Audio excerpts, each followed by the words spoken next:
And we're back on another rousing holiday-themed episode of Loathsome Things, a horror movie podcast. John is here with me. How you doing? Wow. I'm doing, I'm feeling jolly, sir.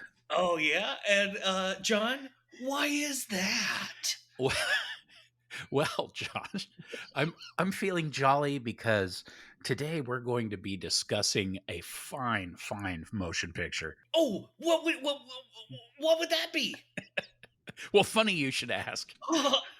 We are going to be discussing the classic and one of the most influential horror films of the modern era, the 1974 slasher uh, Black Christmas, made by Bob Clark. Holy shit, John. I know. Is that the same year that he released Deathdream? It's amazing. What a fucking amazing time to be alive. 1974. Yes. Yeah, I love this movie. Oh, it's so good. It is surprisingly good. Yeah, it's incredible considering that it basically created an entire genre. Yeah, if you haven't, I would highly suggest going back and listening to us review Deathdream. That was a movie that surprised both of us, Mm-hmm. and I actually hatched this harebrained scheme that we will describe at some point during this episode. I don't know when. Oops. Of doing Black Christmas back just before we did Deathdream. That movie I'd never seen, and it was surprising. And this movie I had like just seen for the first time, and I was like, wow, that movie's really good. It's always been one of those movies that I've like, oh, I've heard about, whatever. It's just one of those weird Christmas horror movies, but and it's supposed to be like quote unquote influential. And then when I watched it, I was just blown away.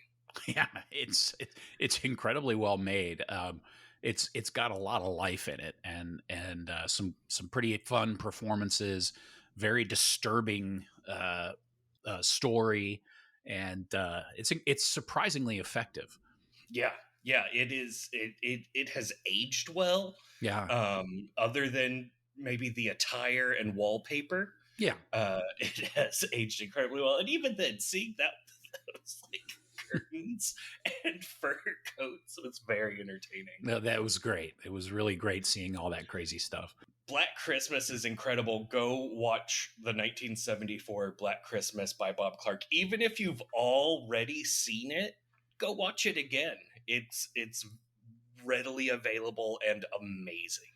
Yeah, it is. It rewards repeat listens, and you can watch it for free on a few spots. So definitely watch it, and as Josh says, watch it again. Yeah, watch it again. It's great. I watched it. Well, I won't do the spoiler. That's a spoiler. Never mind. Let's see. This movie stars Olivia Hussey as Jess. Olivia Hussey is most famous for her role as Juliet in Franco Zeffirelli's 1968 adaptation of Romeo and Juliet, and she is stunning in this movie. Yeah, she's drop dead gorgeous. I just, wow. They're like, hey, let's put her in different kinds of lighting. This is great.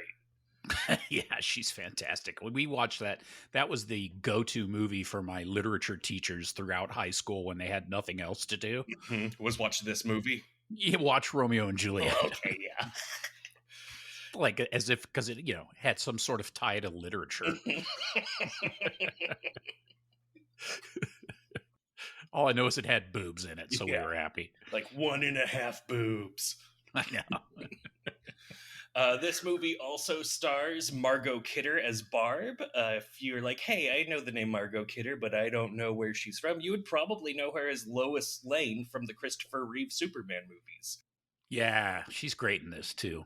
You might also know her as Kathy Lutz from the Amityville Horror. That's right. Yeah, she is fantastic in this. She has a great sequence about turtles fucking. I love Margot Kidder. I always have. Yeah. This movie also strongly features Andrea Martin as Phil. Hmm. This is right at the beginning of her career. She would go on to be a mainstay on SCTV.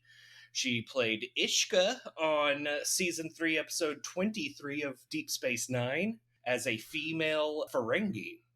Wow, that's so crazy. I recognized her from Deep Space Nine? SCTV. Well, no, Oh, from SCTV. I recognized that name, and I'm like, man, that sounds like the same lady. That can't possibly be her. It's her. yeah, it's her. She's like the part of the main cast of SCTV. That's fantastic. She was great on that show. And she is possibly most famous for being Aunt Vola in the Big Fat Geek Greekiverse. I can't Oh even say wow. it. Okay. Big Fat Greekiverse. Yeah, Greekiverse. Yeah, she's the one where in the first My Big Fat Greek Wedding movie, she's all like, I have a conjoined twin. They thought it was a tumor, but when they opened it up, there was teeth and hair. That's not gross. Yeah, it turns out that that's a real kind of tumor. I looked it up, I saw pictures, and I wished I hadn't. Yeah, I know somebody that had that. Did they still have it? No, they had it removed. I didn't know the person very well. They worked with someone that I was dating, and the story was that she had gone to have this tumor removed, and then when they removed it, it had teeth. I was just like, wow, I'm going to try to be clinical about this, but I don't think it's going to work. I am really struggling with your teeth. Keep that in a jar. Oh, man. Fantastic. Yeah. Andrea Martin also plays Miss Mac in the 2006 film adaptation, or in the 2006 film Black Christmas. Yes. Yes. So she double dipped on this. Yeah, she double dipped it. Yeah. Let's see. This movie also features Keir Dullea as Yeah, Keir Peter. Dullea. Yep. Yeah. Is that how it is? I think that's how I've always pronounced it. I don't know if it's right. Okay. You might know him as Dave from 2001: A Space Odyssey. Yes, he's pretty iconic. Yeah, he is a horrible man in this film. He's really a piece of human trash. Unnecessarily sweaty in a movie where everyone else is cold. He is just like dripping with intensity. There's even a scene where he's outside with no jacket. Just being horrible. He's really terrible. This movie also features John Saxon as Lieutenant Fuller. You might know him as Lieutenant Thompson in A Nightmare on Elm Street. Yeah. Or even as Roper in Enter the Dragon. Yeah. Which came out 1 year before this movie, so this dude was like marshaling his arts at this point. That's so good. You also might know him from such great horror films as Queen of Blood, Blood Beast from Outer Space, Blood Salvage, and Blood Beach. So much blood. Not related movies, tons of blood. Yeah. We also have Art Hindle as Chris. You might perhaps know him better as Ted Jarvis in Bob Clark's 1981 film Porky's, or as Mitchell in Jeremy Gillespie and Steven Kostanski's The Void. Nice. Yes, Porky's mentioned in there. So good. And for a little bit of comic relief, finally, there is Doug McGrath as the clueless Sergeant Nash. Doug would also reappear in Porky's as Coach Warren, the guy who kept referring to another gym coach as Lassie. And he also played Benchley in John Carpenter's Ghosts of Mars. Oh, wow. Yeah. That's a crazy one. Yeah. Like, oh, well, we got him in here somehow. Wow. Yeah, this cast is huge compared to what we normally have going on. Yeah, that's true. Because that isn't even mentioning everyone. Like, I forget the name of the actor that plays Claire, but like for someone that doesn't get a lot of lines, she gets a lot of screen time. She sure does. She doesn't have to do much, but she's there. She has to do one thing really well, and she nails it. She really does. So good. There's also a kitty in here, and that's always good. I feel like it's been a while since we've had a good kitty show up. It has been a while, and he's also got a great name, so that's even better. What? Claude? Claude. Yeah. And also all of the variety of subnames like Claudikins, Yeah, that's right. Oh, Claudikins. Saint Claudstopher. Correct. Excellent stuff. So yes, go watch this movie. Go watch Porky's as well. Go watch Deathdream. Go watch the entire early Bob Clark catalog. Maybe not the later stuff. Yeah, he slips a little later on. It gets a little worse. But early on, he was on his game. Yes. John, are there any things that you would like to say, mention, reference, and or do before we head on into this here movie talk? I can't think of anything. All right. Well then, listeners, prepare your ears for spoilers, because here they come. Here come the spoilerin'. The movie opens on a house from the exterior with Oh Holy Night playing, and we can hear spooky wind while the credits roll. Yeah, and a dog barking. Yes. And I was taken back to Deathdream, where the credits rolled as his, near-death experience. Yeah. And I was glad it didn't happen here, too. Yeah. We see that it's set in a sorority house, Pi Kappa Sigma, and I had to go look that up because I wanted to make sure that the things on the door matched everything else, and it made me realize that I don't understand why Greek organizations are always like using the same letters. Like that, you don't see a lot of like upsilons and iotas in Greek culture. Yeah, I don't know what that's about. I also don't know why they didn't even bother to match up the Greek letters for the different locations in the house where it was shown. Like there's a picture on the wall that has a completely different sorority configuration on it. It's like Delta, Epsilon, it's like, wait a minute. Yeah. You just gathered a bunch of pictures and hung them on the wall. Generic Greek stuff, whatever. It's fine. It's okay. No one cares. Let's see. We see the heavy breathing and occasionally snorting camera angle approach the home, look up at the second floor windows, look in on the girls having a good time inside the house. We see Barb come in, Barb sees that the front door is open. He says, "Who left the front door open?" That's Margot Kidder. Yeah, Margot Kidder as Barb. We see the camera climbing up some trellis work. Inside, they're talking about work. The phone rings. Jess answers it like a complete British asshole. She's like, "Hello?" Her accent is just brutal. God. She has like the weirdest, like stiffest accent. Yeah, and it's super out of place in this movie. This movie is very strange on like the tone of everything, because like she's all kinds of fancy British. All the other girls around her are just like real earthly American girls. But then Mr. Harrison is like stick all the way up the butt, like taut, and it's very strange. Well, you can see that that the way that the culture was changing in the 70s, so that the young people were kind of going out on a limb that people had never really gone on before. I mean, the world was changing so fast that from one generation to the next, it was pretty dramatic. Yeah, you really see it kind of overplayed with Mr. Harrison and the posters on the wall and stuff. Yes. The guy who says like 2 words and then goes for about an hour through the movie and says almost nothing. Just looks disapprovingly at everything. Looks disapprovingly, and then at the end passes out. Faints. Although, at that point, I feel like he's had a pretty hard time. Yeah, to be fair, he's been through quite a bit. Nothing happened to him. That's right. So it turns out that the person on the phone is just someone calling for Barb. It's Barb's mom, but it does set the expectation that Jess will indeed be answering the phone in this movie. Yes, she's the designated phone answerer. Yes. We see the camera enter the attic from the outside, from the trellis work that it had been climbing earlier. In the attic, there is a bird cage, a fancy merry-go-round horse, rocking chair, all kinds of stuff, all of it covered with cobwebs. Yeah, just an attic full of things that a sorority house would never have.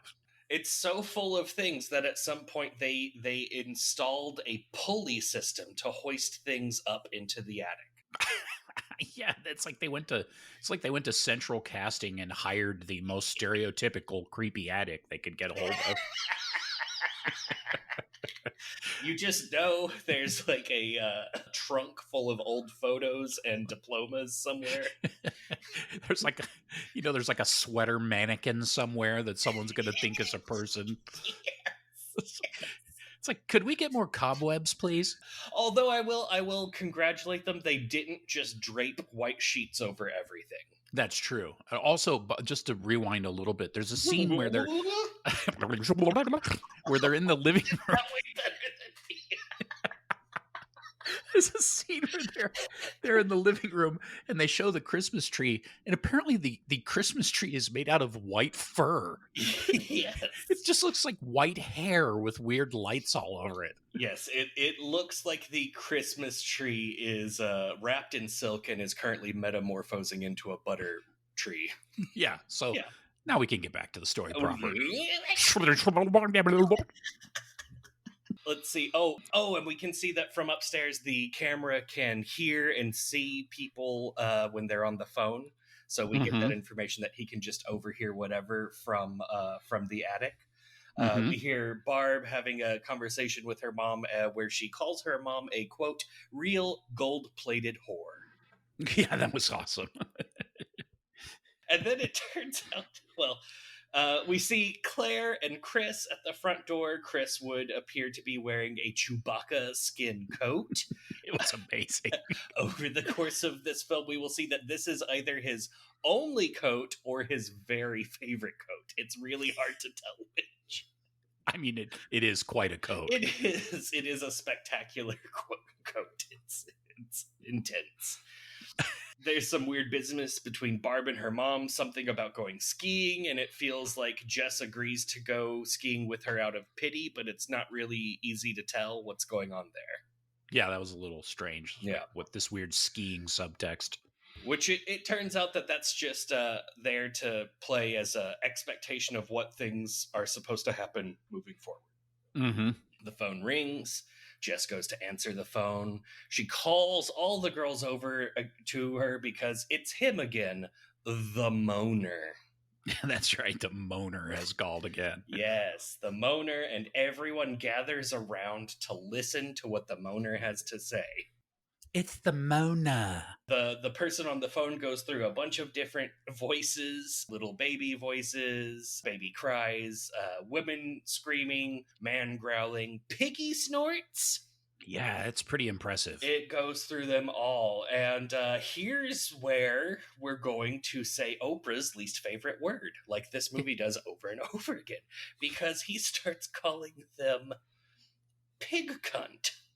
Yeah, he uses that word quite often. He says, "Let me lick your pretty piggy cunt." Yes, cunt. Yes, so many cunt, and it's all of this, and all of this crazy like voice stuff going on, and he's like giggling and having a great time. Says, "Suck my juicy cock." Yes, which like, that's just normal now. It's like, Jesus, dude. Eventually, Barb confronts him, calls him a creep, where he says, "I'm going to kill you." And they hang up the phone. Claire doesn't think that Barb should provoke him like that. And then we get in here, they're talking about how a girl in town was raped at some point in the recent past. And we get from a movie that talks about pig cunt, we get what I think is possibly the most horrible line in this movie, which is from Barb when she says, "You can't rape a townie." Yeah, that's pretty rough. Yeah. Can't rape a townie. It's like, oh man. Some serious social discourse there. Bob Clark. Yeah. Fun little bit of trivia. Whenever all of the things that the moaner was saying on the phone, whenever they were filming that scene, it was just Bob Clark saying mildly threatening things to the actors, and then they like dubbed all of that in afterwards. Oh, really? Mhm. That's hilarious. Yeah. I'm sure the first time they watched that movie, they're like, "Oh my god!" Christ, I would have reacted more if I knew that. Yeah, we're just like standing around having kind of a good time. He's like, I'm watching, sort of. I threaten you. From a great distance. There's lots of business about Claire having a hard time fitting in, and about Barb making fun of her for virginity or not virginity, whatever the case may be. Mm-hmm. At this point, Mrs. Mack comes home. She's just piled on with presents that she brought home, and she's generally complaining about the way things are out there while keeping a long-stemmed cigarette in between her teeth. Yes, she's the house mother. The house mother, and she is fantastic. She's so great. She's just amazing. She's the glue that holds this movie together. Yeah, I loved her. Yeah. We see that Claire has gone back to her room. She finds the kitty Claude in her room. She's like, "Hey, Mrs. Mack has been looking for you. You should go." And then she like loses track of the cat while doing other things. And then she hears meowing coming from the closet. She goes to see, "Hey, what's going on? Claude, is that you? Is someone there?" And it turns out that indeed there is someone there. It's the moaner. And he strangles her with a dry cleaning plastic. Yeah, pretty awesome. Yeah, just hiding behind it, watching, kind of like, and just gets her. Oh my god. Yeah, horrible man. Downstairs or whatever, the rest of the girls who are still alive have a gift for Mrs. Mack. It is a ugly nightgown. Just a hideous nightgown. It is just a gross ass pattern flannelly thick nightgown, and they all want her to put it on right now. There's even like a scene where she's like not quite looking directly into the camera, but not looking at any of them, and she's like, "Oh, I don't have any reason why I would like this." It's great. She clearly hates it. Yeah, it's hideous. But then again, I like watching this movie, seeing the wallpaper and other things. I'm not sure if it's actually hideous back then or if like it was nice or whatever. I don't know. Yeah, maybe she had terrible 70s taste and that was actually awesome. Yeah, well, I mean, we will see that she does indeed have terrible 70s taste in alcohol. Yes, she does. The worst. This is when we get our first strong whiff of the film's sense of humor, which is a lot of adults reacting to the shenanigans of youth type humor. You know the type. It's great. We see that the moaner was watching and retreats back up to the attic while they're having all of this fun downstairs. Mrs. Mack gets the girls to go to bed. She goes to her bookshelf where there's the encyclopedia collection, and she picks out B for booze. She opens it up, and there's a hidden bottle of, quote, Italian Swiss colony straight sherry. Dear God. Yeah, and you can see it sloshing around. It's like the worst consistency. It's like sugar water with sand. Yes. And I looked it up, and that's a real, that's just, they got some of that. Ugh. Yeah. That looks repellent. Italian Swiss colony straight sherry. It's now called Italian Swiss colony American sherry.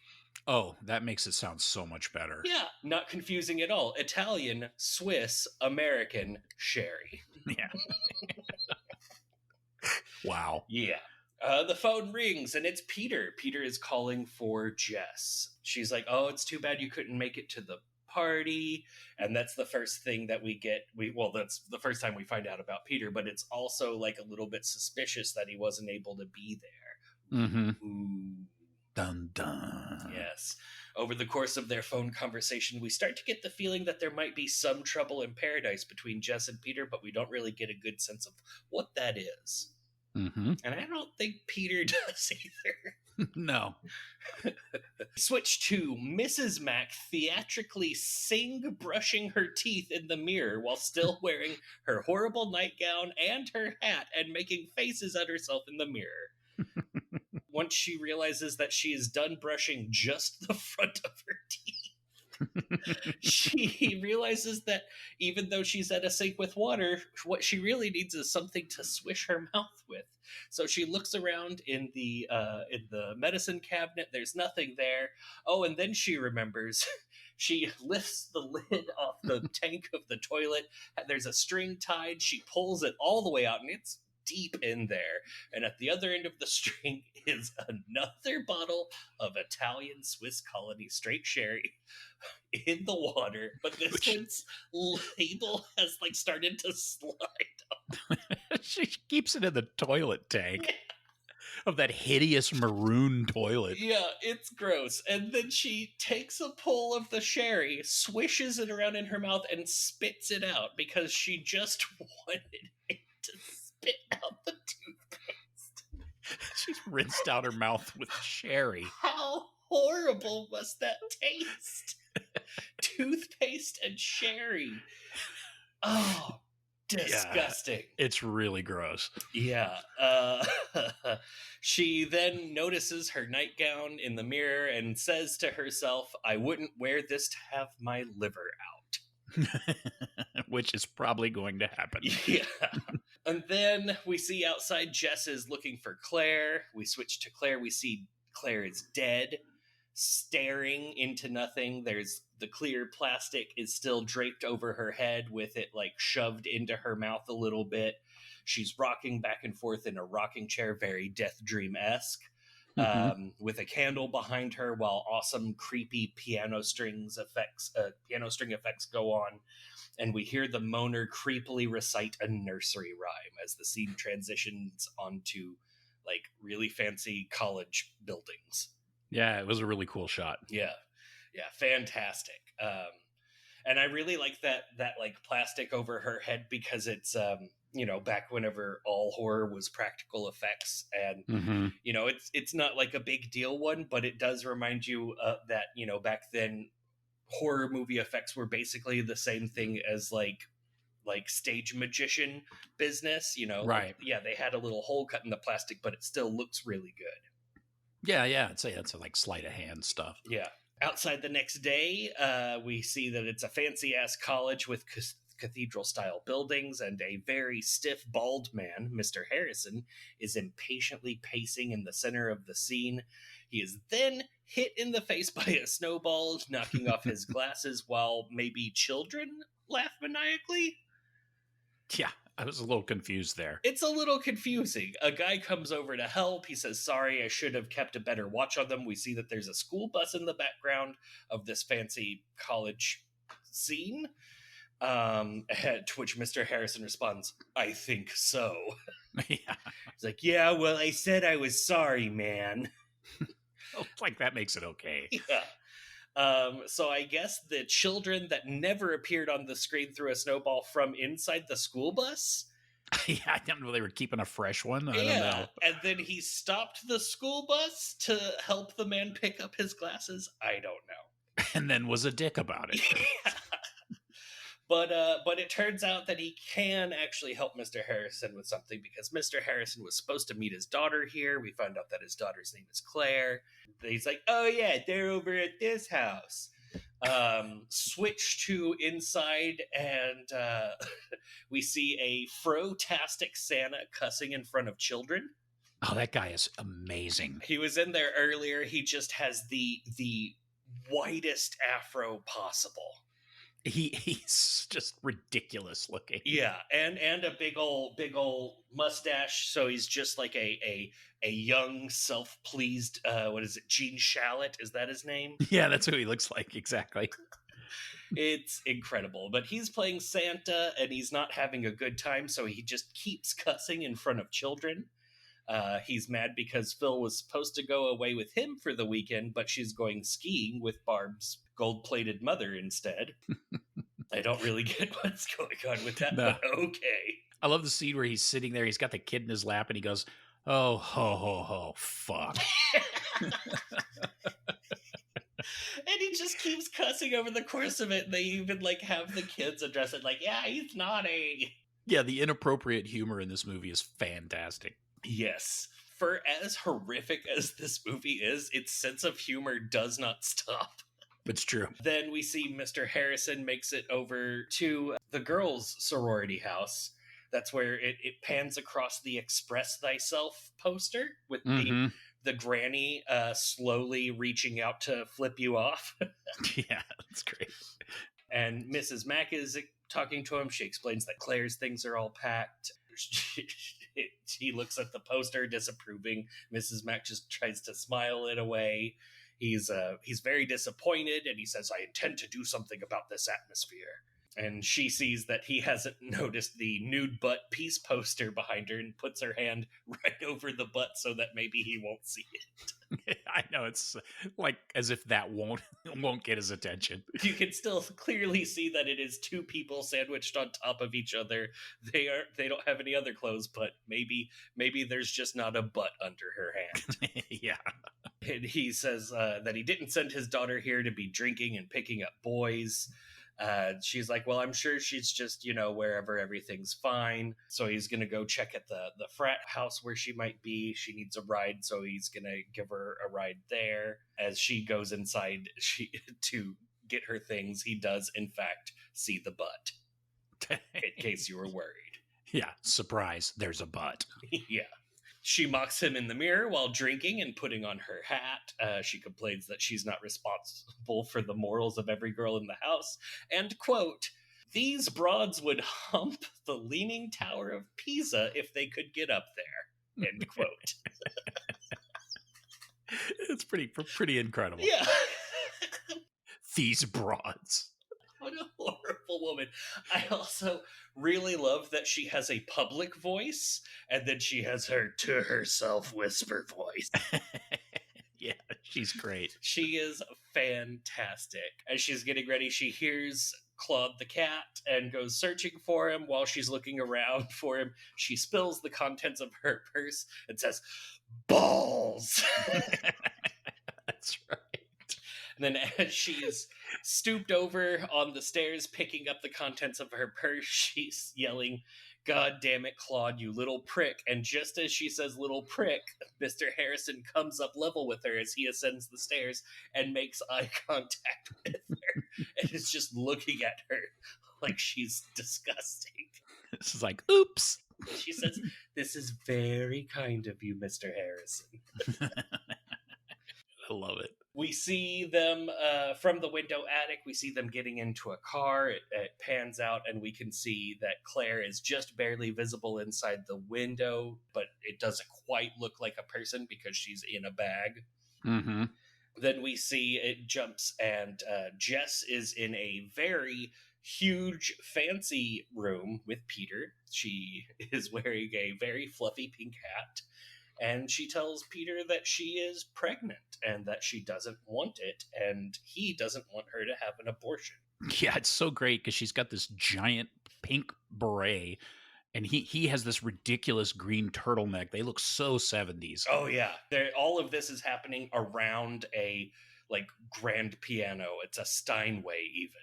Yeah, like having this incredibly uncomfortable conversation about being pregnant and having an abortion and all this stuff. All of this in a music room set for acoustics, and everything they say echoes. Yeah. They even caught that. They did the sound design for it. They're like, "Oh yeah, we want y'all to sound like you're in this big room." It's conservatory. Conservatory? I don't know what that is. It's just a room on Clue, right? Yeah, it's just a big fancy room that looks like it came out of Harry Potter. Yes. He calls her selfish, tells her to get out of here, and goes back to practicing piano in his enormous room. He wants to talk to her later tonight, and she was like, "I'm not going to change my mind." He was like, "Well, shut up and just listen to me tonight." But he says it more fancy than that. Yeah, he's a real douchebag. He is horrible. Can't imagine why she wouldn't want to have a kid with him. Yeah. Jesus, have one of those, another one of those running around. Yeah. A poor man's Viggo Mortensen. I can't do that, Dave. Wow, you really suck, Dave. And then Mr. Harrison has made it to the fraternity where the Santa business is going on. Apparently, it's for underprivileged children. And he's just sitting there watching Barb feed alcohol to a child. It's so good. He's on the phone with his wife saying that he won't be home tonight, that it's, we're still working it out and it's not whatever. And she that says, I think the little bugger's schnockered. Son of a bitch. It's so good. And he's just drinking more of her alcohol. It's just chugging it away. It's awesome. Back at the house, the phone rings and Jess answers it. It's the moaner, where we get a really good line of, what your mother and I must know is, where did you put Agnes, Billy? Yeah. But the voice is real. I can't do it. Yeah, it's really strange. Yeah. And it switches around a lot. Apparently, there were at least 5 different actors used to do the voice of the moaner. Oh, is that right? Yeah. Wow. I looked at the cast and I was like, well, who plays Billy the Moaner? Yeah. There's a bunch of people, and apparently some of them, Bob Clark has forgotten who they are. Really? Yes. That's nice. Yeah. Good job, Bob. Rest in power. Bob Clark, totally forgetful guy. We see that Mr. Harrison, Phil, and Barb go to the police station to report that Claire is missing, and they are reporting all of this to Sergeant Nash. He tells Barb to shut up because he doesn't like the way she talks. She says that for a public servant, your attitude sucks, and then she cracks open a beer after she turns around that she had in her purse. One of those giant 70s beers. Yeah, with the weird old school pop can everything. Yeah, it's like an inch thick. Yeah, a pound of foam pours out when you pop it. So good. Sergeant Nash says that the girls are usually just shacked up when this sort of stuff happens, and he asks Barb for the phone number to the sorority house, to which she says, oh, it's Fellatio 20880. Apparently the new exchange is FE, and, that's how things worked back then. He gives her a sincere thanks after she helps him spell fellatio, and we see the joke completely go over his head. He's a total idiot. Yeah. So he, on some note in the police department, there's a note that says that the whatever girl's sorority house's phone number is fellatio 20880. Fantastic. I hope that doesn't come back up later. That's right. Claire goes to hockey mask practice to ask Chris if he knows where Claire is, and it's just straight up in that old school hockey mask, and I was like, oh wow, this movie did. Yeah. It did everything first. Even got the hockey mask, and what a hockey mask it was. Whoa, yeah. So brightly colored. Very decorative. It wasn't just the plain white one. No. No, this was a fancy hand-painted one. Fancy college hockey mask. He thought that she went home with, to spend the holidays with her parents. She tells him the cops didn't take the complaint seriously because they think that she's shacked up with someone somewhere, and since it's not him, it must be someone else. Mm-hmm. And then we switch to a sweaty sequence of Peter playing the piano or something in front of 3 very snooty dudes. Yeah, apparently Peter has decided to play free jazz improvisation for his recital. And for some reason, the judges are not impressed. I can't figure out why. I don't know a whole lot about music, so there were points at which I was like, is this good piano music? And then there are other times where I was like, I don't think it is. It was just so feverish and bizarre. Like, dude, relax. I guess they just don't understand his genius. Yeah. It was so stupid. It was obviously they were supposed to be, kind of stuffy and conservative, but then at the same time, what he was playing was basically just maniacal. Yeah. It didn't sound like a song. He's like hammering the keys. Yeah, it was real intense, and he was being very intense about it. Yeah, he was a little too into it. And then that's over. Back at the police station, a concerned Mrs. Quaife is describing Janice, her daughter, who plays the clarinet, and didn't come home, and she is only 13. Yeah. Just then, Chris busts in, still wearing Chewbacca, calls Sergeant Ness a stupid son of a bitch with a big mouth. Which is true. Yeah. Then Lieutenant Fuller comes in, Chris switches to talking to him, and apparently he's on a first-name basis with all of these police officers. He just calls them by their first names. Yeah, he's Lieutenant Fuller. He's cool. Lieutenant Fuller even comes in and is like, Chris, how's your brother? It's like, okay, I see. I get what's going on here. We've got a good old boy situation. That's fine. So now Chris is going to talk to Lieutenant Fuller about the situation and get him to take it a little bit more seriously. Yeah. Meanwhile, Mr. Harrison has returned to the sorority house, and he'll be staying there overnight or something, and he is worried and can't even eat his food. Poor Mr. Harrison. He feels like he should be doing something.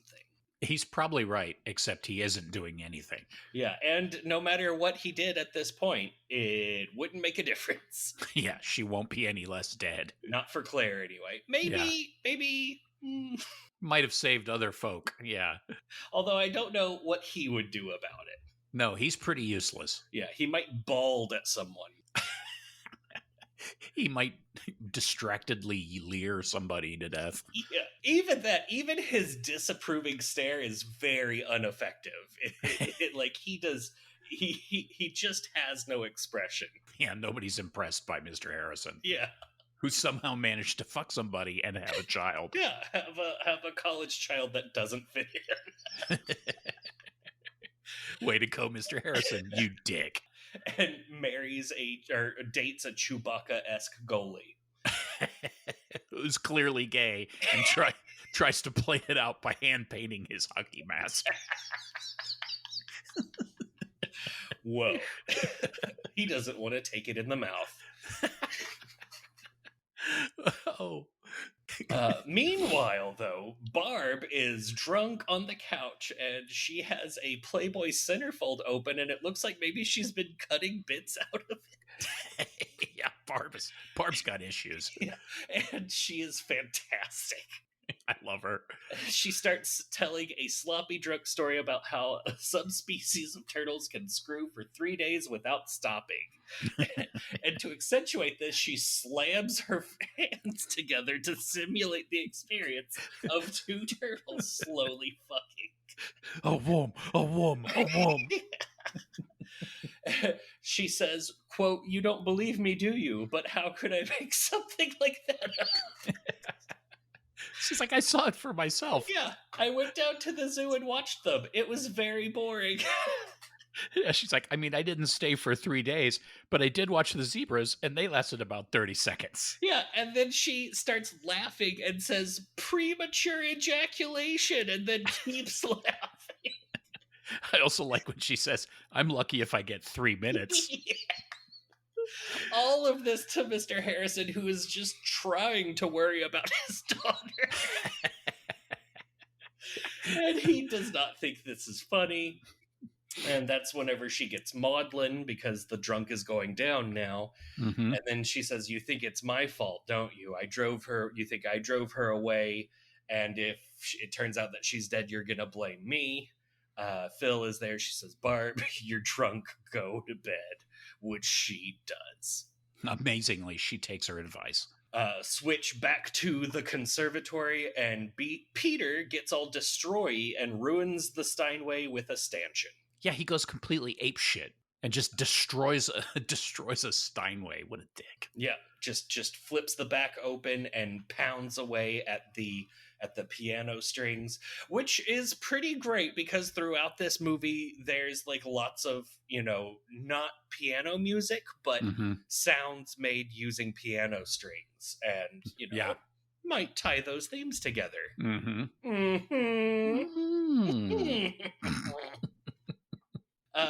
We hear weird piano string stuff while watching Peter and Jess come in and talk to Mr. Harrison and everyone else at the house. Mrs. Mack is going to her sister's for the holidays and might not be here when they get back. But yeah, they're going to go out and do something. And it turns out what they're going to do is the police have organized a search party in the park for Mrs. Quaif's daughter and for Claire. Yeah. Back at the house, Mrs. Mack is singing, packing, and drinking, as she is wont to do. We see Claude the cat is in the attic on Claire's lap, licking the plastic that was used to smother her. Yeah, that was great. Good kitty stuff.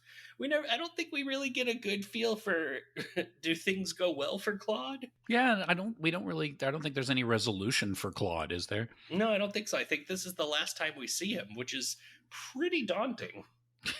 Poor Claude. Yeah. Mrs. Matt goes in search of Claude, hears something upstairs while we hear piano strings business going on. She goes up into the attic and yells at Claude, "How'd you get up here?" We see the moaner's hands gripping a pulley that has a hook on it, which I guess is used to hoist all of this garbage up here. And we see Mrs. Mack get clocked by the pulley, and we hear her scream, and we see from below her getting dragged up into the attic while continuing to scream. That's right. It's great. The taxi that was supposed to pick her up gets fed up and gets back in his cab and drives away, at which point the moaner, or what we might call Billy now, starts throwing a temper tantrum in the attic for some reason. Yeah, I didn't understand why. Yeah, I didn't know I did that. Yeah, maybe he really liked looking at that taxi. I guess so. He really likes taxi cabs. Yeah, or maybe he is just entirely unhinged. And well, that's for sure. Yeah. Yeah, what your mother and I must know is. I like that even like part of his thing is like pushing the rocking chair a little. Mm-hmm. So it keeps it moving. Yeah, and it's from Deathdream. Like Bob Clark has some themes that he likes to return to, and the rocking chair is surprisingly prominent in his movies. Yeah, totally prominently featured in Deathdream for sure. And whenever you compare this with Porky's, it's like, oh, there's a lot of pig genitalia. Okay. Yeah. Yeah. Florida. Yeah. Bob has some pathology. Bob. Jess heads back home from the search because it's too cold, and they were all like cowering around a trash can fire. Yeah. Nothing like an oil drum fire to keep you warm. We see Claire is just barely visible through the window from outside, and we now see Mrs. Mack with the hook in her neck dangling a bit in the attic. Yes. Fantastic shot. Great shot. Someone starts screaming during the search party. Mr. Harrison goes to look and looks down at the ground. His facial expression doesn't really change very much, but then when Mrs. Quaif arrives, he's there to comfort her as she begins to probably scream because it is her daughter that has been murdered. Yes, Janice has been murdered. Yeah, Janice will never again play the clarinet. Oh, sad. At the house, the phone rings. Jess answers the phone again to choky baby sounds, saying, "Please help me, filthy Billy. I know what you did, Billy. Stupid Billy," all with the piano string sound going on behind it. So weird. Yeah, it's really upsetting. We see someone walking down the stairs as Jess dials the phone. We see from the camera perspective walking down the stairs, and then there's a big reveal that camera perspective walking down the stairs is Peter. Yes, dun dun. She turns around, shocked. "Peter, Jesus, you scared the hell out of me." Turns out he was upstairs just having himself asleep because she took so long. Yeah, he got cold outside, so he went in and had a little nippy nap. This is that conversation that they alluded to earlier, where he's going to convince her to not have an abortion. By being a total prick. Yeah. But first, I'm sleepy. Yeah. He says weird, evasive things. She says, "Why don't you quit attacking me and we'll have a rational adult conversation?" Nope. That's not going to happen. Yeah. She ends up calling the police station to report, all of this stuff. She's like, maybe I should report the moaner to the police. So she calls and reports it to none other than Sergeant Nash. Mm-hmm. She's telling all the details. He's repeating all the details, including the address. Mr. Harrison overhears that this is coming from, it's 6 blah, blah, blah, or whatever it is. I don't remember the name of it. And he thinks that that's interesting. That is left hanging. We go back to Jess, who tells Peter about the murdered girl in the park. And his response is, well, Claire's all right, though. And he says, I know you're upset, but I've got something to tell you. I'm leaving the conservatory. To which she says, oh my God, Peter, you dick, no one cares. Except she doesn't say that because she's so much nicer. She's so much nicer. Yeah. What? It turns out that he's tired of living in a room and lining up for showers, which, yeah, okay. But yeah, quote, I'm quitting the conservatory and we're getting married. Yeah, just in case you were wondering. Yeah, I've decided. She reminds him that she has her own ambitions. Her ambition wasn't for him to be a concert pianist. That was his dream, not hers. Her dreams are still things that she wants to do, and she hasn't decided to abandon them. And he says, but what about all the things? And she says, quote, I don't want to marry you. And he replies, all right, what about the baby? What about the baby that you've already told me you don't want? Back at the police station, Lieutenant Fuller dresses down Sergeant Nash for not wanting to bother him with the obscene phone call business, even though it was from the house that a girl is now missing in on the same night that a girl was found murdered. And part of this is Lieutenant Fuller takes the notes that he provided, goes to the phone to call the house to talk to them about it.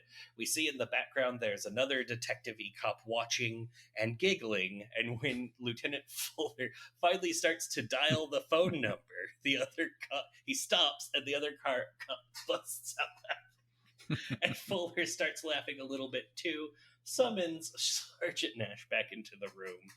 And he's like, what is this? And he's like, oh, it's the new exchange, fellatio.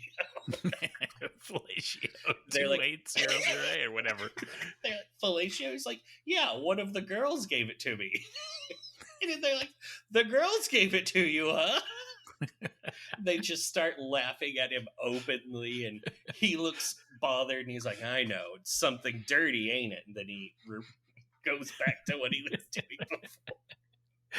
Guess what, Nash? You're a fucking idiot. They even say that he wouldn't be able to pick his nose without written instructions. That's right. I fucking love Bob Clark movies because here's all of this stuff and like everything's so heavy and torturous, but there's just dumb jokes in here too.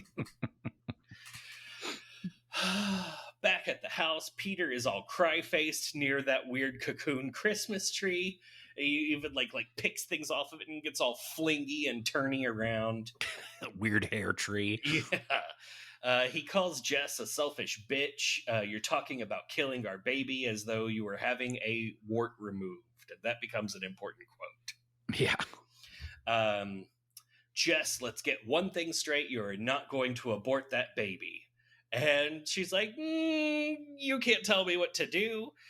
And he's like, if you try getting an abortion, she yells at him to get out. And he tells her that she's going to be very sorry.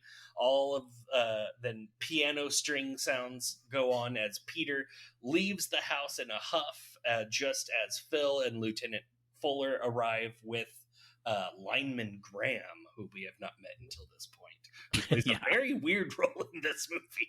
Yeah, we see quite a bit of lineman Graham from here on out. Yeah, he's very actively on screen, but it's very interesting. Turns out that lineman Graham is going to tap the phone, but they have to approve it, so she has to sign a thing. And there's going to be a cop in a cop car or in an unmarked car outside just to keep them safe. He starts asking them questions about Claire. We hear the piano strings as the lineman works on the phone. Ooh. And they tell him that, she's going to have to keep the moaner on the line for as long as possible for the tap to work, for the trace to work. That made me wonder, like, when this trope started, like, how long has this trope been a thing?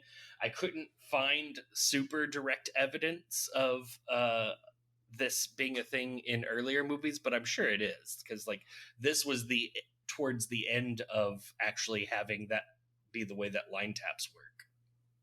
Yeah, and that's something that continues even today in movies.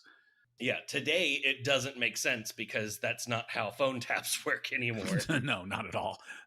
Yeah, I don't know when this came up, but I was interested in the history of it. I just couldn't find any good evidence to support this being like the movie that brought it about. But this movie sure does focus on it a lot. The old time-based phone tap gag. Yeah.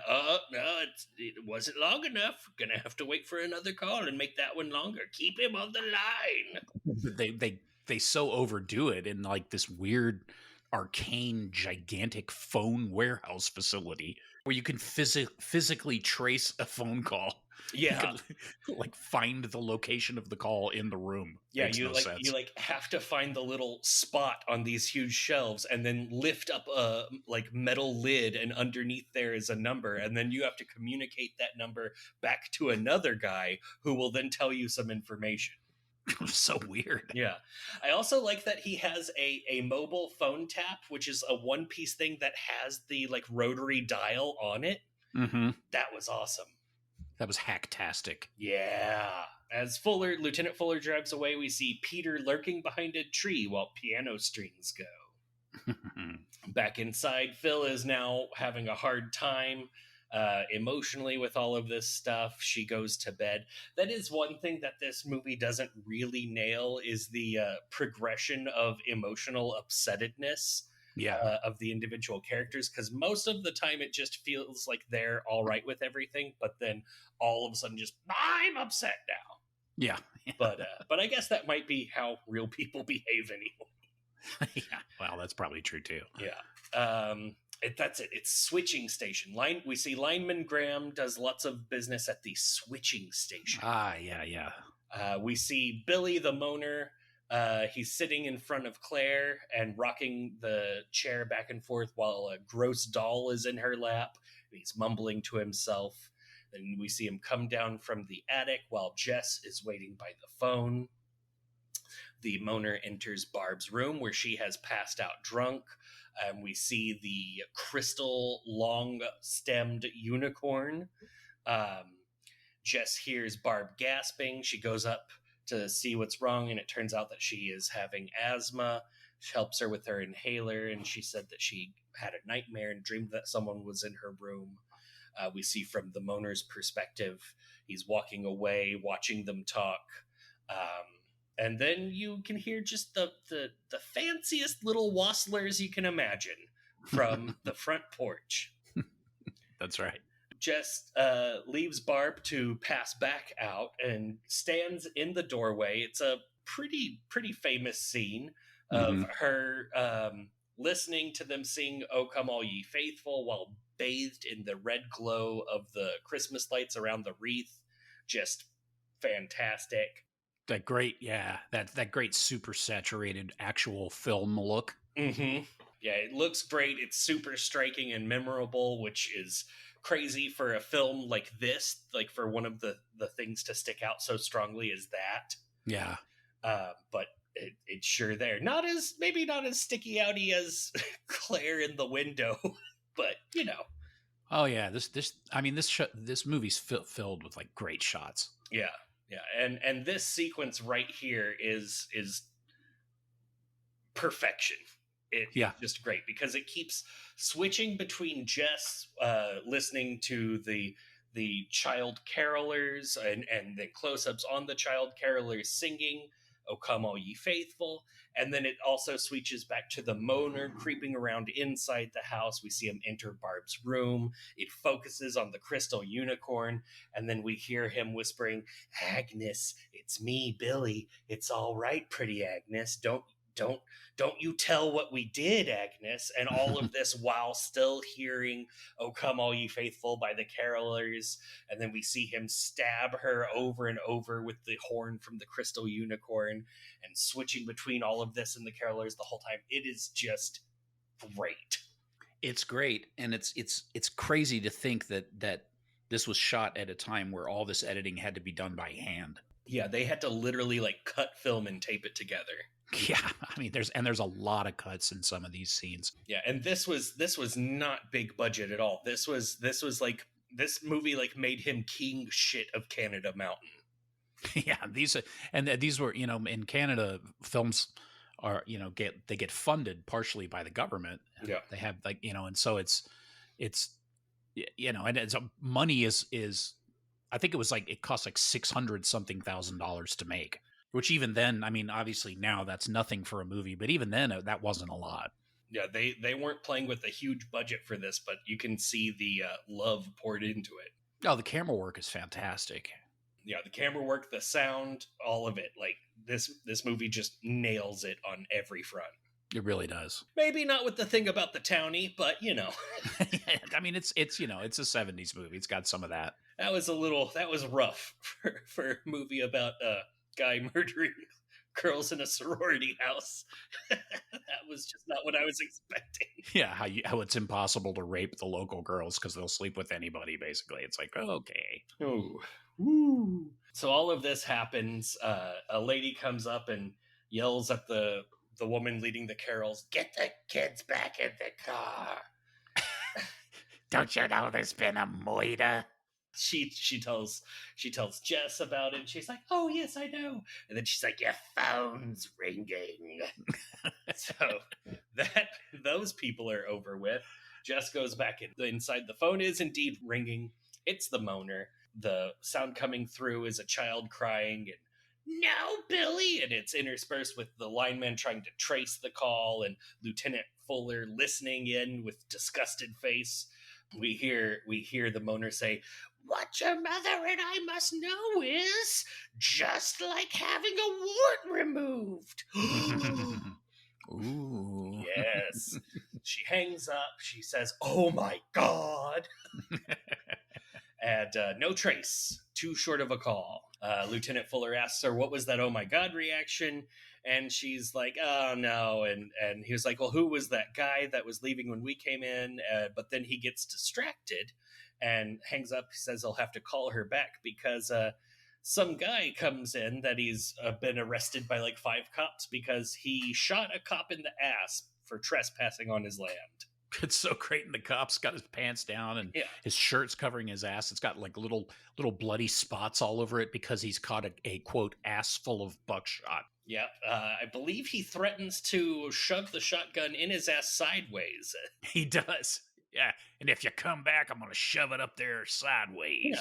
This man not killed by the police. No. Yeah. Bob Clark's police is really weird. Like this and Deathdream, like the way that they are in these movies is very strange. I know. If it wasn't for Lieutenant Fuller, I'd assume he hates them. Yeah.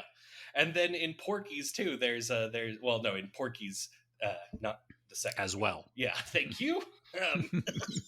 There's a lot of weird cop business going on. Yeah, there is. That's true. Let's see. Jess admits that she's getting really scared to Phil. She's worried that Peter is doing this. Phil doesn't think it was Peter.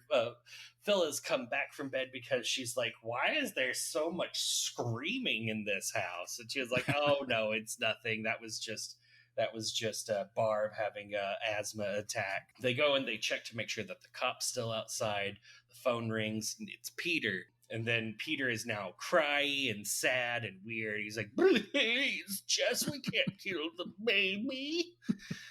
And she's like, "Stop it, Peter. Tell me where you are." He hangs up. There's no trace. Again, got to keep him on the line longer. Just these calls just aren't long enough. I know. The phone rings, Jess answers it, and now you can even see that she's like, oh my god, so many phone calls. It's Lieutenant Fuller this time. He asks about that conversation. She confesses about the pregnancy, that she told Peter about it today. And he's like, that him saying that we can't kill the baby is a strange way of putting it. And she's like, well, he's an artist. He's very high strung. He's like, neurotic. She's like, no, not really. He wants her to tell him everything about it, because if it turns out that it is Peter, then he needs to get help immediately. And was Peter there during any of the calls? And while this is happening, we see a shadow moving around behind Jess and Phil. And she says, he was there during a call. It couldn't be him. And we're like, oh, shit. When he gets like this, he usually goes to the music hall. And they hang up the phone. Phil's like, I knew it couldn't be Peter. Just then someone peeks in the window at Phil. It turns out it's a door-to-door search party with guns. Yeah, a little bit more comedy relief. Yeah, comedy relief. Jesus Christ. Yeah, and it's two weird guys that just want to ask them if everything's okay, remind them to lock all the windows and doors, and then they're just like trying to get those guys to go away, and those guys are being really weird. Yeah, it's one of those wacky scenes where they keep trying to close the door and the guy says one more thing over and over. Yeah, over and over, like, and be sure to lock all the windows and doors. And they're like, oh, okay, yes, and don't forget about this. Yeah, and don't forget to lock the windows and doors. Oh, okay. It's very strange. And then from like once they do get the door closed, we see the guys outside giggling to each other. Yeah, it's like the merry pranksters running around with shotguns. And in response to this giggling, Phil says, "I'd rather face the killer than those two guys." They have a hearty chortle. Yeah, but then Jess is like, but seriously, this is the only door that's locked in the whole house. Yeah, that's right. So then we see Phil and Jess going around the house, locking all the doors and windows, while the camera zooms in on our ability to see candlelight from the attic. Phil goes, there's a Barb. The door to Barb's room has a wreath with little booze bottles on it. She sees that door move a little, so she goes into the room to check on Barb or whatever, and we see the door close behind her. Yeah. Bad news for Phil. Possibly not great for Phil. Yeah. It switches, and now we're with Lieutenant Fuller, who has gone to the music hall, and he sees the smashed Steinway with the metal stanchions still, like, in it. That's right. Back at the house, Jess is trying to find Phil. Phil won't answer. We see, from the Moaner's perspective, we see him making a call. She answers. He's saying, you fat pig, you bitch pig, look at you, little baby. No, Billy, no, ouch, help. Where's the baby? You left Billy alone with Agnes. I know you're there, nasty Billy. Give mommy the baby. Jeez. And we see more of Lineman Graham trying to trace the call, to which it like goes through shot after shot after shot, moving through the line, and we find out it's someone inside the house. Oh no. This is where the trope, inside the house. The call is coming from inside of the house. Yeah, used to great effect in later movies. Fantastic. Yeah, it's a great moment. It's really creepy. Yeah. Especially considering that anyway, but it still works. We just moved out of the phase where we really began to suspect it was Peter, but it's still like, I don't remember Peter being there. Right. They go to see the cop that was posted outside. We see that cop is dead with his neck cut open, which is very like in Deathdream. There's like a almost like shot for shot take, I think, with the truck driver. Oh yeah, and that weird milky blood. Yes, yeah, the quote unquote wound on the neck. Yeah. Lieutenant Fuller tells Sergeant Nash to call Jess, get her to exit the house. Don't tell her that the call is coming from inside the house. Don't give her any reason to panic. Just get her to go straight out of the house. Jess, still inside the house. She can't get Phil to answer her. The phone rings. She answers the phone. Sergeant Nash, do exactly as I tell you. No questions, he says. leave the house. And she's like, oh, okay, I'll go get Phil and Barbie. He's like, no, don't do that. Just put the phone down and exit the house. Don't go upstairs. Just leave the house. And she's like, I'm going to get Phil and Barb. He's like, no, but listen. Don't fear for my script. I'm not very intelligent. Yes. The calls are coming from inside the house. Don't go upstairs. And she's like, oh, shit. And hangs up the phone, goes upstairs. Immediately. Yeah. And she's like, Phil, Barb, please answer me. She grabs the good old fireplace poker. And this one's a real sturdy one, too. Like, it's not the cheap modern day pokers. This one looks like it means business. Yeah, this thing was like solid iron. Yeah. She goes upstairs with the poker, and she finds Phil and Barb dead, draped across each other on Barb's bed. And then she sees the moaner peeking at her through a little opening in a doorway. And it is super creepy because there's like some business going on with his eyeball that I do not understand. His eye is very strange. Yeah, it almost looks like there's a small contact lens in front of his too big eye. So it's like there's two different irises or something. Yeah, that's what I thought. Yeah, it looks crazy. It's fantastic. No It's idea. really great. I don't know how they did it either, but the other thing that's weird is then when you see Peter's eyes later, he has blue eyes. So I was like, well, I guess it's not Peter. I don't know what the hell's going on now. Yeah, well, fuck. There's my theory. Shit. She slams the door on him, which very much upsets him. Yeah, he's not happy. Yeah, he screams. She runs down the stairs. He grabs a handful of her hair. She gets away, runs to the basement, locks the door, and he starts smashing into the door, trying to knock it down, but eventually stops and goes away. We hear the front door of the house open and close. We see that the cops are on the way. She sees a shadow trying to get into the basement through the basement windows. And we see that it's Peter. He breaks the glass, climbs in. Jess, why don't you answer me? He approaches her. He's all like hunched over, super like creepy, classical, like Hammer movie style, looming and menacing.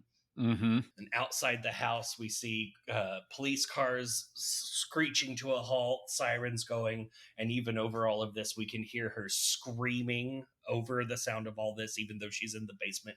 The fire distant house just screaming crazy bloody murder. The cops bust down the door to the basement.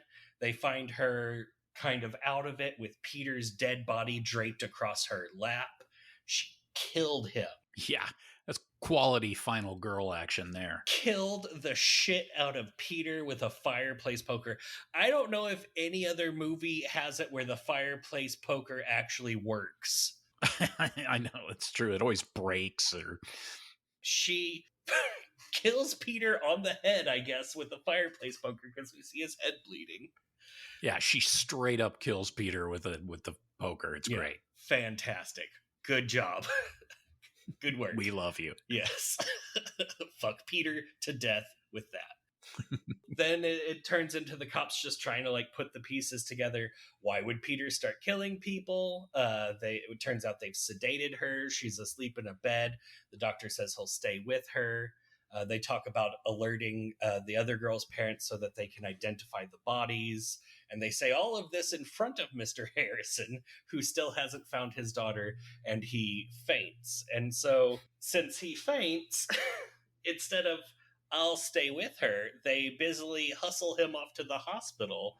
Everyone is gone. The house goes quiet. The last cop turns off the light in the room that she's sleeping in, exits the house. The house is now empty except for Jess.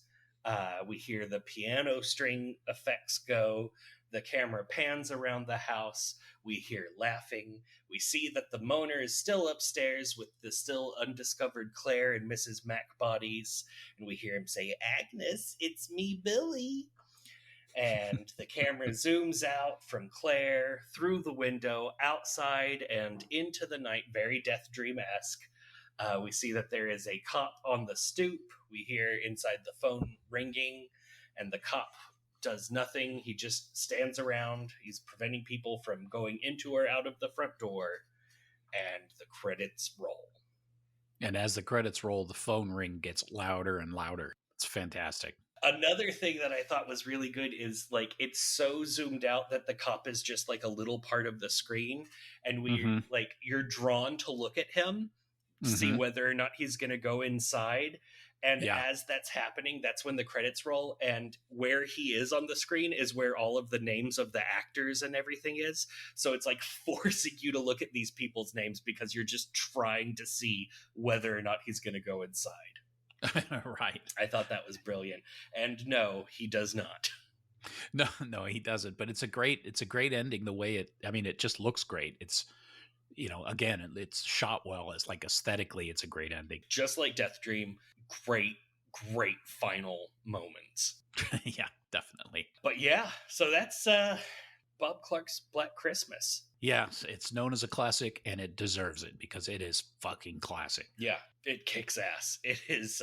It's considered to be the first slasher movie, or at least one of the first slasher movies. Bob Clark himself said they were trying to do. He was trying to do something new with existing stuff, and apparently this was inspired by a like urban legend of the babysitter and the man upstairs.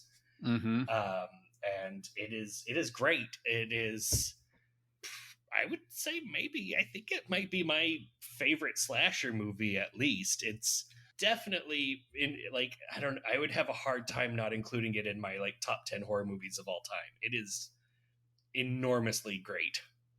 Yeah, it's fantastic. I mean, there were other movies before this that would have killers that were, like there was Peep Show and there was, I guess, even Texas Chainsaw Massacre, but this is really this was before Texas Chainsaw was Massacre. it? I think so. Maybe so. Let me but check. This is the first one that really kind of established this, a lot of the things that would show up later in slasher films. But so much of that stuff is established in this movie. Mm-hmm. Oh, this is the same year as Texas Chainsaw Massacre. Ah, okay. Fantastic. Yeah, what a year. 74, yeah. I know this movie had a profound impact on John Carpenter. I mean, he loved it. Mm-hmm. And, he really, it had a real heavy influence on him. I mean, there was a lot of stuff I think that he may have inadvertently or intentionally borrowed, just the first person point of view and, some of the other, some of the, just the creepiness of it. I mean, it's such a great movie. It really, so much of modern film, particularly in the slasher genre, but so much of modern horror film owes a huge debt to this movie. Absolutely. And I mean, you can see the giallo influence of it, but I love the way that he like specifically deviated from it. We even saw that influence in Deathdream, where he's got like the gloves and everything, and in this one he like purposefully went with the big naked hands. Mm-hmm. And not only just like slasher, like there's a whole like subset of just like a guy kills girls at a sorority house or a sleepover. It's just branched off into so many different things, and it's fucking amazing, and it's so well done. It's not even just that it's like the first; it's that it really is better than almost everything else. Oh yeah, yeah. I mean, like compared to say the Friday the 13th movies, which they certainly have their own charm, but they're pretty much just straight schlock. Yeah. And this movie, it kind of combines different. There's camp and there's comedy and there's obviously just the straight up like tropes that would be borrowed later, but it doesn't devolve into any one particular genre, and it blends the different subgenres together so well. Yeah, it's incredible. I mean, it's hard to see something like this and realize how original it is when you've seen everything that's come since. But anytime you stop and kind of think about what you're seeing, it dawns on you that this is the first guy that did all this shit. Yep. And I mean, he basically, he invented an entire genre and arguably the most successful genre in horror. And I want to just point out that, like, on top of all of this stuff, this movie is, like, way ahead of its time in feminism.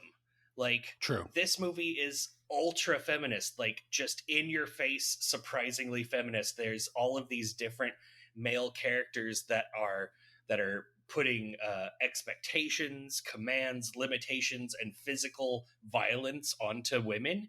And it's just like all there. You've got Mr. Harrison, which is this weird patriarchy.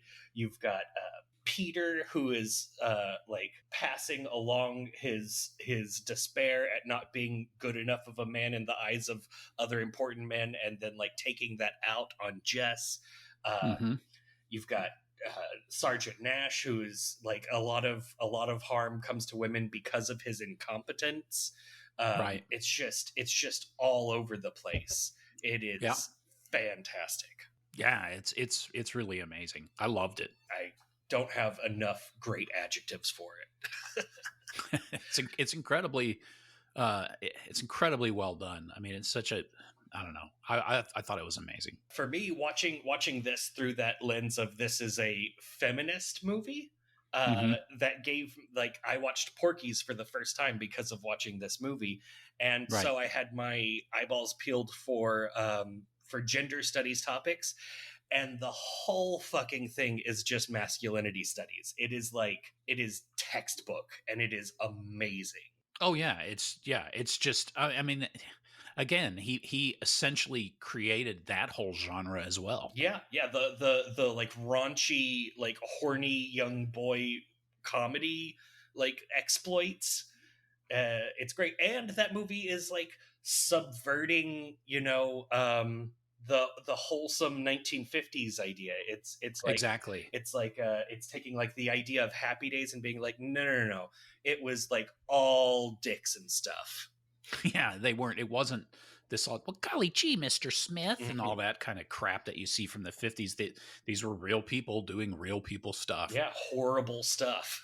Yeah, horrible shit, just like real people do. Yeah, it's incredible. I one of the things that I will one day when this podcast is over, I will have walked away with that will have made my life better, is realizing that Bob Clark is amazing, and I had no idea before.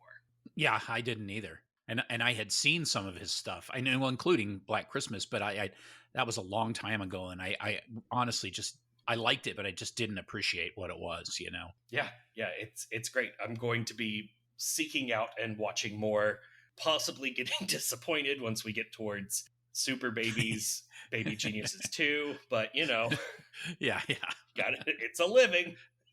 That's right. O's gotta eat. Yeah. So, John, if you had to give this movie a rating between 0 and 5, rating 0 being this is not a movie and it was terrible and I hate it, and 5 being an absolute masterpiece of horror cinema, how would you rate this movie? Absolutely a 5. Yeah. No question. Yeah.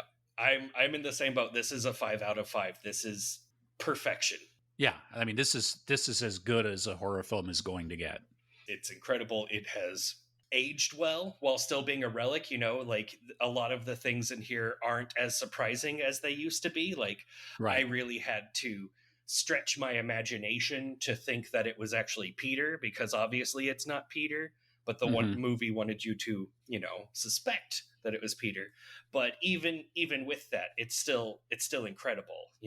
It's a relic of its time in a variety of ways, but it is no less surprising or effective for it. And it's, I mean, you have to consider at this point in horror film, as you had mentioned, this is the same year that Texas Chainsaw Massacre came out, and Texas Chainsaw is a film unlike any other film. I mean, it stands alone almost as a genre unto itself. It covers so much ground. I think it would be impossible to, overstate it. Yep. And this movie too. I mean, these were movies that were pretty singular at the time that they came out. They weren't really referencing much other than maybe stylistically. You could point to some stylistic references, but as far as what the stories they're telling and the way that they're telling these stories, these are, I mean, they're just, it's impossible to overstate the importance of them. Looking back, where we are now, and man, what a change! I mean, what a different way to tell a story. Yeah. that, here's this. I mean, just even the way that it ends, you have no idea who the killer is. Yeah, no, it's just some guy, maybe named Billy. Yeah, who's insane, Yeah, like completely pathological, who has this horrible familial obsession with his past, and the whole thing, and he's playing all this stuff out, and there's no explanation as to why this has happened, why he's in this town, did he grow up there? Nothing. yep, yeah. We don't know why he picked this house. It Yeah, looks like he just happened to walk up to it. Although, like being in like his fascination with the rocking chair and like the doll, it's like maybe this used to be his house, but we don't know. We're not given anything like that. We don't even know if he murdered Janice. yeah. That's true. We don't know if he murdered Janice, if he's raping townies. We have no idea. No idea. We don't even like. We know that there was like something with his, or we would assume with his parents and with baby Agnes, but we don't know. I mean, for all we know, he could be Agnes and not Billy.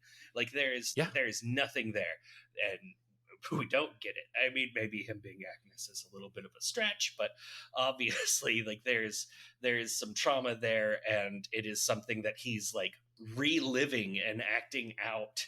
Maybe, but you don't know. It's fantastic, and she's almost definitely Yeah. dead. Like he's almost Yeah. certainly in there killing Jess at the end of the movie. Yeah. And it's crazy because you know I mean, there's no explanation given, which, nowadays it's still not. It's still a less common way of telling those kinds of stories, but it is used a lot, obviously, now, where you don't. Maybe there's a stupid twist, and ultimately you don't know who the killer is or whatever. But this, at the time, like in 1974, I don't think it was really that common to have an ending be so, I guess, in a way that would be considered unsatisfying, where he doesn't even hint who it is. I mean, there's, you, I guess, you're led to believe that it's Peter, but once you realize it's not Peter, you have no fucking clue who this guy is. Yeah. That's pretty nihilistic. It's super fucked up and super amazing. I've seen movies where like, oh, it turns out that you don't really know by the end, but it's always just like unsatisfying. This one is just crushing. Yeah, it's actually really disturbing. As comical as his voice is, or his many voices are, ultimately he's just a cipher, and that's pretty scary. And the influence on everything. I mean, every year now 100 or more movies like this come out, movies influenced by this. So it's one way to look at its influence on the genre as a whole, and creating its own subgenres. But also, if you look at it the other way and like try to try to watch movies from before 1974 and find anything like this, it's just barren.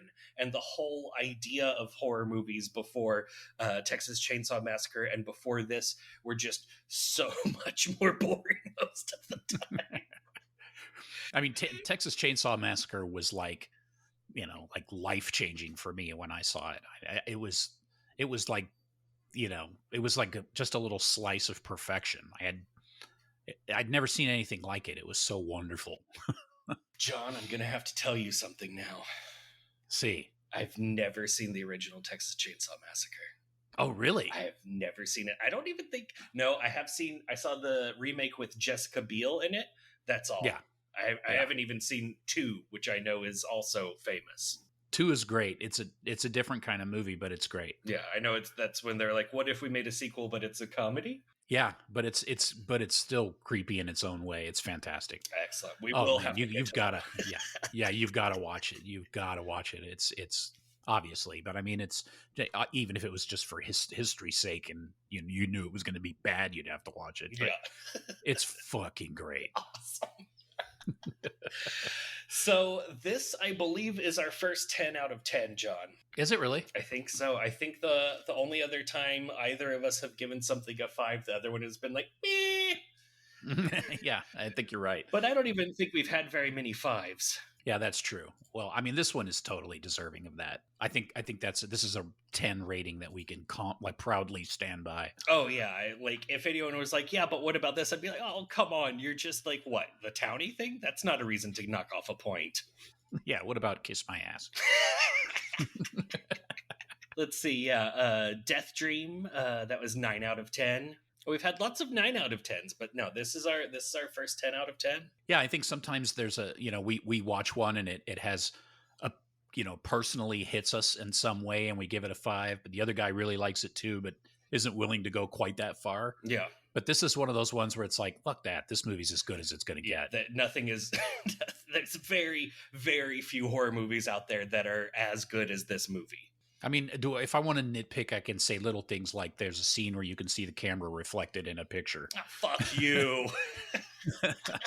Things like that. But, give me a break. I mean, it was great. It was so good. It didn't even take me out of it. No, yeah, it is great. I watched this movie multiple times to review this movie. Yeah, and I would gladly just go ahead and watch it again. It is great, beat for beat. It is just enjoyable, fantastic. It's great. Yeah, this is going to be one that I watch every Christmas for sure. Yes, apparently, the lore is that this was Elvis's favorite horror movie, and that as a tradition, he watched it every Christmas. There you go. Which, by that, it would mean 3 Christmases until he died. Yeah, right. Every Christmas for 3 Christmases. Yeah. Yeah, that's true. Yeah. So I know that I was reading on online that Steve Martin loved this movie as well. Or loves this movie. Yes, and there was even a thing where he told that to Olivia Hussey. He was like, "Oh my God, I loved you in," and she thought he was going to say Romeo and Juliet, and then instead he said Black Christmas. It's Black Christmas. I've seen it 27 times. Which, from Steve Martin, that could just be a joke that he was making. Yeah, that's true. Well, they were originally going to hire Gilda Radner to play Phyllis. I could see it. I mean, yeah, that's crazy. I guess he had a visual. Wow, she dropped out. Yeah, to do because she had commitments to SNL. Oh, I love all this stuff. That's crazy that the SNL person ended up getting replaced by the SCTV person. Wow. Yeah, I know. They offered Bette Davis originally the role of Mrs. Mack. Oh, that would not have been as good. No, and she turned it down, and thank God she did, because man, What's Her Nuts was great. Oh yeah, she is fantastic. I mean, none of these people, it's like happy to see them die, but like with her, I was like, oh no more Mrs. Max shenanigans. Took 40 days to make this movie. 40 days to shoot it. Wow, that's relatively long for our low budget movies. I know. And I'm just reading off some of this trivia. This is great stuff. The actor that played Billy for the voice parts that they recorded of his, they would have him stand on his head so that it would compress the thorax in his neck and give him that weird raspy voice. Oh, is it called a thorax? Apparently, according to this comment. Ah, neat. Yeah, all kinds of crazy shit. Fantastic. That's awesome. Yeah. So instead of doing our normal business, part of the cool scheme that was devised is before I saw this movie, I saw the remake of it, the 2006 remake by Glenn Morgan, and that got me thinking, because I know that just recently there was another remake in 2019 by Sophia Takal. So we decided that as a Christmas treat for us and for our listeners, that we would release 3 episodes in December instead of the 2 that would be scheduled. And we're going to cover Black Christmas by Bob Clark, Black Christmas by Glenn Morgan, and Black Christmas by Sophia Takal. So tune in again next week whenever we cover the first remake of Black Christmas by Glenn Morgan, starring a bunch of kind of famous people. Yeah. Including Andrea Martin, who played Phyllis in this movie, and she's going to be Miss Mac in the remake, which I think is fantastic. Yeah. I think she's the only actress that carried over into the next one, right? I think so, yes. Or actor. Yeah. And apparently the 2006 was Glenn Morgan like consulted with Bob Clark. He was so the idea behind the 2006 remake is we're not just going to do like a shot for shot because that would be boring. So what we want to do is we want to dive deeper into who the fuck Billy is and what the hell is going on. Yeah, I mean that you could see that coming a mile away. Yeah. So the 2006 remake, it's going to be the same kind of storyline, but we're going to get more of the backstory, finding out who Billy is, who Agnes is, and all kinds of stuff with that. And while it's maybe not the same kind of upsetting as the original, it is upsetting in brand new ways. I have not seen it, so I'm looking forward to it. Oh man, I had to see it because I had a huge crush on Michelle Trachtenberg, who was in this movie. Oh, nice. So go ahead, listener, dear sweet listener, and go watch the 2006 Black Christmas by Glenn Morgan, and tune in 1 week from today, not 2. Ooh, Christmas gift for you. There goes the entire audience. Well, at least it happened at the end. And you can reach out to us to tell us any number of things about this movie, the movies that we're about to watch, or any other movies that you think we should watch by, you can reach us at Twitter and Instagram at Loathsome Pod. You can reach us at on Facebook at Loathsome Things. And through this magical pod-catching service that you use to earball us right now, you could give us a rating of 5 stars, or maybe even like send a link to people and be like, hey, I like listening to these guys, and so would you. And that would be neat. We would love that. Yes. John, if you still have it up, do you have another neat piece of Black Christmas trivia for us? Well, let's see. Here's a tasty little tidbit. Oh, yeah. Phyllis is often assumed to be possibly Jewish, based on her Semitic appearance, including her hair. Oh, okay.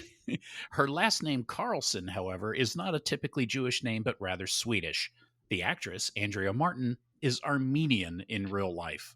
What the hell kind of trivia is that? What the fuck is that? I didn't consider her to be Jewish. I did, however, refer to her in my notes as Octofro because she had those octagonal glasses. I liked the glasses. Yeah. That's weird. So Phyllis is often considered by my friends and I who talk about such things to be Jewish, I guess is what that trivia is trying to say. Yes. Like, I'm not sure by who it would be considered. But most importantly, the actress Andrea Martin is Armenian in real life. Yeah. Just in case you're worried, she's not a Jew, you guys. Jesus. Thank God. Armenian, yeah. Wow. So not so many. Isn't that weird? Yeah, from different massacred people. Fantastic. Yeah. The character, the character or the idea of the story was kind of loosely based, at least influenced Bob Clark to come up with an idea of having a serial killer movie based on a Canadian serial killer named Wayne Bowden. Some people have found kind of comparisons between the way that he talks on the phone, Billy talks on the phone, and this serial killer that was referred to as the what they call him, the weepy something killer, who would call people and then do this weird, like, pathetic crying thing over the phone. And at least once he was recorded. He was called the weepy voiced killer. Wow, what a horrible moniker. He was originally, and he was caught. His name was Paul Michael Stefani, or Stefani, I guess. And he would call that's what it was. He would call the police after killing people to, confess his murderers. And then he would like, I had to kill her. Oh, I don't know if I can stop. It's really bizarre. Yeesh. And those recordings are out there. Wow. I don't hear that. They're very disturbing. I know there was one year where they were going to air this movie on NBC, and then they decided not to because some girls had been killed and other girls assaulted at a sorority house, and so they decided not to air it. And then it turned out that that incident was a few of the Ted Bundy murders. Yeah, that was when Bundy had escaped from a Utah jail and made his way down to Florida and attacked the sorority in that weird murder frenzy that he had, where he completely out of control tried to kill basically every girl in a sorority house. And that happened 2 weeks before the film was supposed to be released on American television. Well, then they changed the name for TV, wasn't it? Like A House Full of Killer or something dumb like that. Yeah. Weak. Have you seen, this is just so weird and tangential, but did you see a while back people were, there was a new Ted Bundy movie, and it's like sexy Ted Bundy, and apparently like that's a thing, is that people try to portray Ted Bundy as like the sex guy, the sexy serial killer, and other people are like, no, he's ugly. This is a topic. Yeah, he was considered kind of handsome at the time, and like all serial killers, he had his cultish following of that's kind of a weird phenomenon that where women will be, a certain type of woman might be drawn to a guy like this. I think we used to work with one. Yeah. It's kind of a thing, and he ended up marrying one of them. But given that there's a documentary that's out about him and kind of, explores, a little bit more of it's from the point of view of someone that was his long-term girlfriend, who had no idea and was basically discovered who he was through the process of his court case. Jeez. And you get a kind of if you hear some of the tapes of him talking and stuff, you really get, you realize how absolutely horrible this person was. I mean, he was like, even for people like that, he was beyond. I mean, he was just so depraved. But yeah, jeez. So anyways, yeah, so there was some overlap with the TV release of this. Wow. I think there's a TV edit going around of it too. Of this movie? Yeah, I believe so. That could only be worse. I think it's funny, like they wanted, like there were lots of things that Bob Clark did in this movie that people got mad about, like not revealing who Billy was. And also apparently like the original script was going to be more gruesome with like more explicit shots of the death. And he decided against that because he felt that it made it stronger to just get these little bits of the kill. And I completely agree. Like, I didn't need to see Phyllis die. No, you really don't. I mean, it's not, gore has become a thing in film, and it's used it's used in a lot of different ways for different reasons now. But at the same time, I mean, that decision that he made, I think it was a wise decision. Yeah. Particularly at that time, I think he also consciously made the decision not to have the girls running around with their clothes off and stuff. He didn't want to. That's true. To devolve into that obvious idea of look, we've got co-eds. Here's an excuse to have them all, like take a group shower or some dumb shit that they would never do. Yeah. He saved all that for Porky's. Yeah, he certainly held out until Porky's. It's fantastic. Yeah, this movie is as intense and in your face as it was for the time. It's also so understated and I don't know. It's exquisite. Yeah, go watch it. Go watch it again. Because you wouldn't have gotten this far if you hadn't watched it, right? Yeah, you stupid person without a microphone. What are you even doing here? With that, John, do you have any final thoughts before we leave the people to do one exact week of other things before they listen to us again? No, I hope you're enjoying your holiday season, and we look forward to coming back here and talking about a almost certainly less great film. Yeah. You're not wrong. Yeah, folks. Don't get your hopes up that we're gonna think that these remakes are also 10s out of 10s, because they might not be. But also, yes, do get your Christmas shopping finished, because capitalism needs to keep chugging along. Oh, does it ever? Yeah, if you don't overspend, everything might fall apart. Yeah, that's it. Then the terrorists have won. Oh, shit. All right. Thank you for listening. And as always, go watch horror movies. Ho, ho, ho.